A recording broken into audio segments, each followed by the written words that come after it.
this thing magically comes on. Thank you. Good morning, ladies and gentlemen. How are you guys doing? Good, thank you. I'm so happy to be here. I'd like to welcome you all to the summit this year, even though I don't own anything in this building. So what I'll do is, my presentation is in 3 parts, okay? I'm going to start by talking about the demographics in Kern County, that's the first thing. I always talk about that. Then the next thing I'll talk about is the local economic indicators. How are we doing as an economy in Kern County? And then lastly, I'll talk about current issues and talk a little bit about golf courses and the industry and current trends that are taking place in Kern County, okay? So I have a question for you guys. What's the population of Kern County, roughly? Almost 1,900,000, 800. Yes, you guys are right about that. The population is about 893,000. If Kern County was to be a state, it would be the state of Delaware or the state of South Dakota. And if it was a country, it would be a country of Fiji. If you guys like rugby, you know what I'm talking about.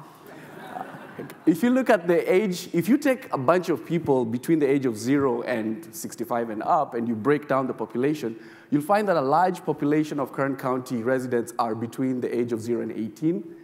And then the age is between 18 and 34, and 35 and 54. And you'll see that the graph kind of looks like that in terms of our populations, the way we break them up. If you were to do the same thing for the state of California, instead of looking like an inverted pyramid, it would look like that, okay? So you'd find that there's a large number of people who are within the age group of 35 to 54. What about the composition of the folks who are here? If you take a representative sample of 100 people, 53 of those individuals will be Hispanic, 34 will be white, 6 of them would be black, American Indian would be 3, and Asian would be 5. Now, if you were to look at the same graph in California, the numbers would be the same, but instead of seeing 53 Hispanic folks, that number would go down to about 42, and then you'd see the Asian population go up to about 15%, okay? So that's how things are a little bit different between Bakersfield, or rather Kern County and California. Unemployment, US unemployment rate is about 4%. California unemployment is about 5%. Kern County unemployment is about 9%, okay? That's where we are right now, okay? The last time Kern County's unemployment rate was 9% was in 2005 to 2006. The highest we've been is 16%, and the last time we were at that point was 92 and 93. So unemployment is going down, which is a pretty awesome thing. The next graph, the graph on the right, talks about the growth in annual pay. So if you're to take average wages, which in Kern County, the average wage is about $45,000, and then California's average wage is about $65,000. If you were to look at how that number has been growing, that graph there, blue represents Kern County, red represents California. You'll find that Kern County has had some, you'll see sometimes the number just kind of disappears or the graph disappears, and then for California, you see a consistent trend taking place. Some of those changes that took place in 2016 took place because of what happened with the oil prices, okay? Stuff happened, growth in wages didn't grow too much, and when we're talking about growth, we're looking at 45,000 to around 46,000, okay? So those are the percentages that we're talking about. Things happened in 2006. In fact, if you were to look at the number of food stamp participants, okay, that's the top blue graph, that's the point where we had the largest number of EBT issuances or the largest number of CalFresh participants, okay? That took place in 2015-16 when that wage growth was really, really small, okay? Then, just for funsies, I put a graph there. The top baby names in Kern County in 2018, Sophia and Noah. So those are the numbers. I usually try to track those because it's kind of cool, I think, right? Median home prices. Now, this is awesome. Now, the median home price in Kern County right now is about $249,000, okay? Now, if you were to rank these states from the highest to the lowest, or rather the counties from the highest to the lowest, you'd start off with 1.4 million in San Mateo County or San Francisco, and then your head would go like this until you reach here, and this number would be 151,000, okay? So there's some counties, those counties all the way up in the north, Siskiyou County and Del Norte, the mean price of a house there is about 151,000. Now, that's the lowest, okay? So if you have lowest and you keep going down, lowest, lowest, lowest, Kern County is number 6 on that list. So within the state, that's where we are. So the way I've put the colors on that graph is the lighter the color, the less expensive the house, okay? And then the darker, the more expensive the home. So as we have this conversation regarding homes, there's always this whole thing that people talk about. How do golf prices affect the value of my house? And people will say, oh, it does. By how much? $5 or $100 or $2,000 or 2%, right? So let's talk a little bit about the golf industry, okay? This graph right here talks about or shows the golf industry revenue. And you see how the number goes from 2003 to 2019. And you'll find that after the recession, there was a dip in the revenue in the golf industry, okay? That was not only because of the recession, but there are a lot of things that changed. Someone said Tiger Woods, right? A lot of things changed, a lot of change. People, things have changed a little bit, but the number is going up a little bit. Actually, when it peaked the most, the golf industry brought in about $25.5 billion, okay? That's where 25.5, that's the highest part on that graph, and then the lowest is 22. So right now, it's bringing about 24. So it's gone down, but it's not too down. And we're talking about billions, people, with a B, like that, okay? Okay, so let's talk a little bit about golf, okay? Who plays golf? Well, the number of golf players as of 2016 is about 24 million people.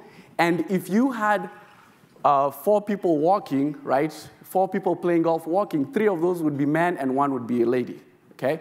That's what the demographics say. And then if you were to look at the age groups of these individuals, 11% would be born before 1946, and then you'd have another group born between 46 and 64, and you can see how that graph changes. I know many of us would rather be at the golf course right now, or probably some of us would probably leave, or there's some who are there and they're not. That's the reason why they're not here. But anyway, those are the demographics or the type of people that you meet at these places. So those are the trends. Now, the question is golf a declining sport? Yes, no, people say yes, people say no. There are a lot of studies that have been done. But currently, if you're to look at the statistics, over the last 10 years, 800 golf courses have been closed in the last decade. 800, okay? The number was 737 about a year or two ago, but now we're at 800. The number of players has reduced from 24.7 million to 23.8. And this affects a lot of industries. It affects for example, golf equipment, okay?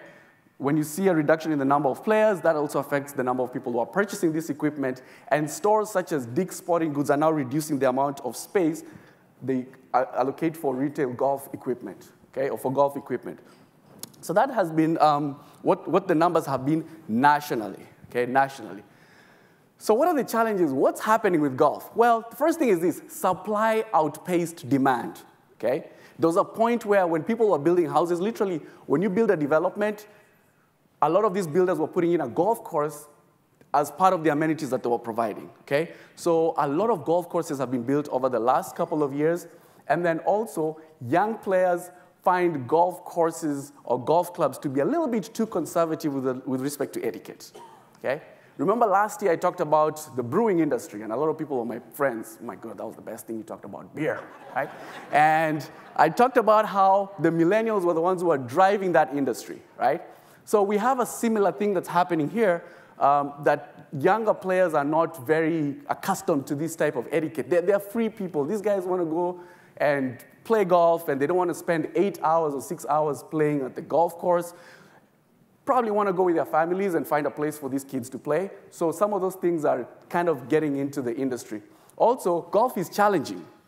That thing is hard. I don't know about you guys, but I mean, people invite you. You always say, I say no, because honestly, I don't want to go there and embarrass myself. They're like, no, we all not good. But you get there and you know how bad you are. Well, that's me, right? So that's the problem with golf. Other things affect golf. Household incomes, right? On average, they say that it takes, someone who plays golf spends about $2,000 to $3,000. That's the disposable income that they need a year to play golf, okay? $2,000 to $3,000. So some of these things have eaten into the industry, and they've affected what we have. The other thing they also talk about is leisure time. The amount of leisure that we have, the time that we have for leisure, would rather be spent on many, many other things, right? So you have other industries or other companies like, I think, Topgolf. Have you guys heard of Topgolf?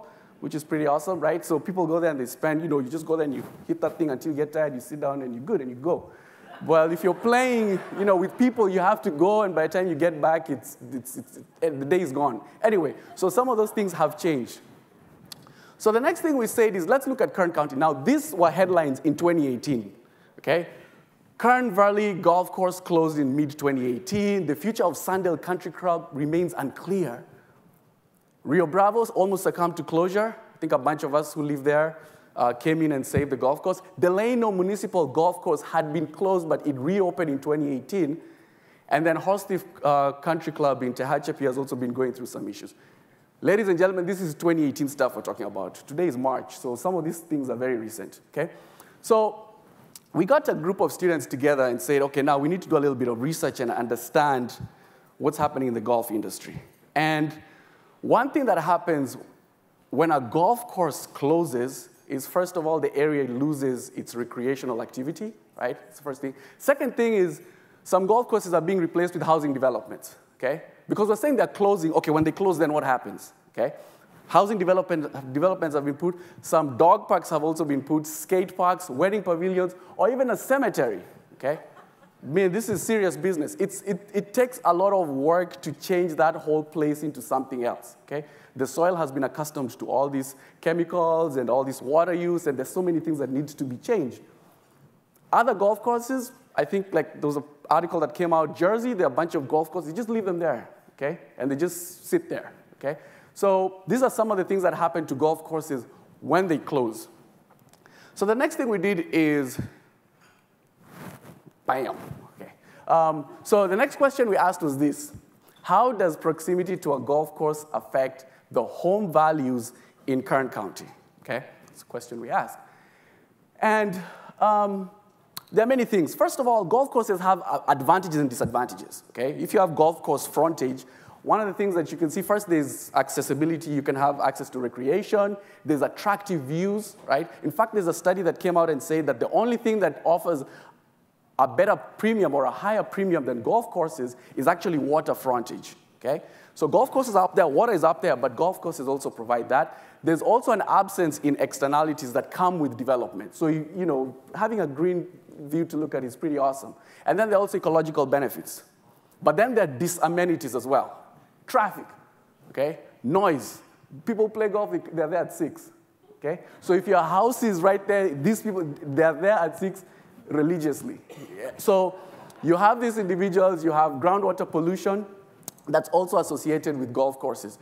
So, I mean, these amenities can cancel out the disamenities, right? So that in the end, you're left with nothing. Or maybe they can outweigh, or you can have something that looks like that. So we got together with a group of students, okay? And we said we need to build a model, okay? JP, how you doing, sir? So I have a question, guys. I just picked on JP. I have a question, and you can talk. You can talk to your friends about this. What physical characteristic influence a home's value? When you go buy a house, what will make you pay more for that house? Bathrooms, bedrooms. What do you guys think? Schools, close access, proximity to schools. What else? A lot of things, right? When you see that house like this, right, things change. If it has an extra bathroom, you may want to pay a little bit more for it. If it's located at a corner, you might want to pay, or a cul-de-sac. You know the cul-de-sac where we do U-turns when we're lost, right?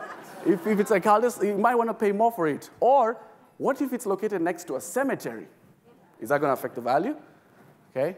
So we came up with a model and built a model and said, okay, we have a bunch of things, right?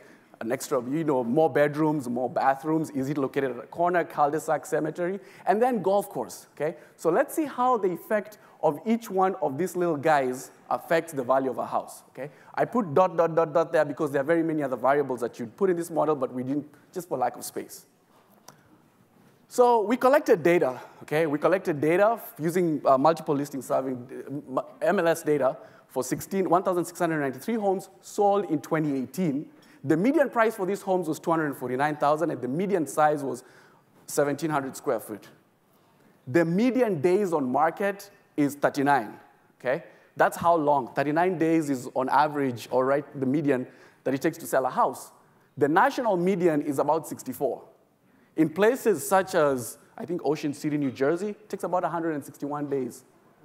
Okay? So in Kern County, at least those are the numbers. And then we took all those numbers, 1,600 thingies, plotted them on that map. So that graph right there shows all the homes that we collected. So if you sold your house last year, you can zoom into that map and see where your house is and feel good about yourself, right?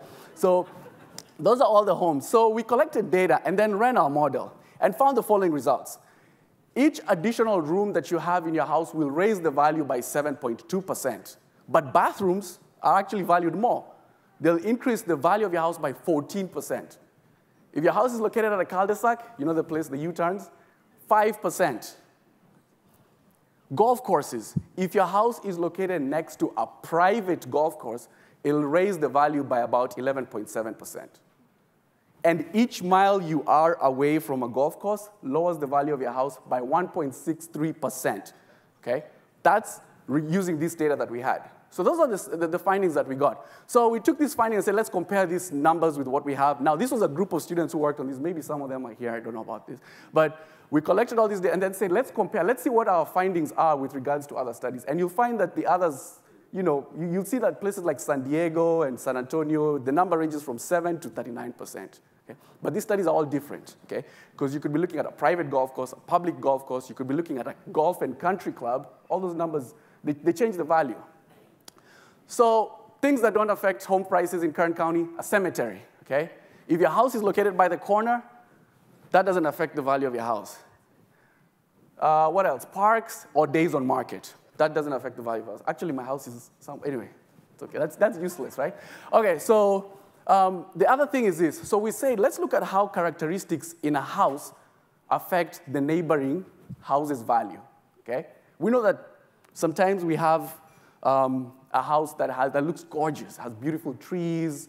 All these spillover effects affect the neighboring houses, okay? And this effect that we're talking about is literally called spatial interaction, okay? If this individual right here, Mr. Scott, if Scott picks up his phone and probably just checks his message, right, that behavior tends to spread over to Rob and spread over to that and spreads over to that, and things tend to happen like that, okay? In other words, what happens in one place tends to spread. The effect will actually dissipate as you move away, but it tends to spread. So we're going to see, let's see how characteristics in one home affect the value of a neighboring house's characteristics. And that happens all the time. So we know that things like crime, if a house has a foreclosure sign, has been there for a while, or the lawn is not really good, or there are pets which are tearing everyone's fences apart, those tend to affect the neighboring home's value. So the effect is as follows. So you probably have the house here, the first house, which is circled, and there's something that's happening there, an attribute that either makes it really more valuable or less valuable. That will affect the value of the homes as it goes down, okay? And those things tend to happen. Even when you look at regional studies, whatever's happening in California, if something really interesting is happening in California, those spillover effects tend to spread over to Nevada, and then they probably go to Utah, and then they spread over until they get to Maine, okay? But the effect in Maine will be very small. So we used this same data and said, okay, let's take all these data, all these numbers, and do about 1,693 houses, and say, if we were to put all these numbers, where does the effect die down? Because if you have one house like this, and there's very many houses being sold, when does the effect die down? Well, we find that the nearest 19 houses is up until where the effect dies off, okay? So the sale price of your house is affected by the closest 19 houses. So we ran the model and found the following things. So you have light blue house and dark blue house. So if light blue house has an additional bathroom, it will raise the price of dark blue house by 7.3%, okay? So it makes sense. I mean, if it's a bigger house, then it'll probably raise the price of the neighboring house by 7.3%, okay? If it spends an extra day on the market, it'll lower the value of the neighboring house by 0.03%. In terms of numbers, if that house has been on the market for about 30 days, and you calculate the numbers, that translates to about $2,000, okay? So each time you have a house that's been on the market for a really long time, that effect tends to, negatively affect the neighboring homes next to it. Of course, if your house is located by a cul-de-sac, it will raise the price of the neighboring house by 7%. And then if your house is located by a corner, it will lower the neighboring house value by 10%, right? corner houses tend to have characteristics. They're bigger, you know, there's some privacy if you have a wall, but then they also have issues because people keep walking on your lawn, right? People walk on your lawn, and you can sit there every day and tell them, but that gets old. And so it tends to affect the neighboring house by that. It'll lower the value of the house by 10%. So that's what we found with our study, but here you just want to be careful with some of these findings. Now, first of all, this is a work in progress, and this is a sample of 1,693 homes. Some of the studies we looked at had about 44,000 homes, or 300 homes, or 700 homes. And this data was collected in 2018, okay? So we don't really know that something special may have been happening during that period of time. And all of Kern County was considered. If we looked at Bakersfield by itself, or Rosamond, or Ridgecrest, or Delano, our results would probably have been different, okay? So work is still in progress. Thank you very much. It's been a pleasure, as always.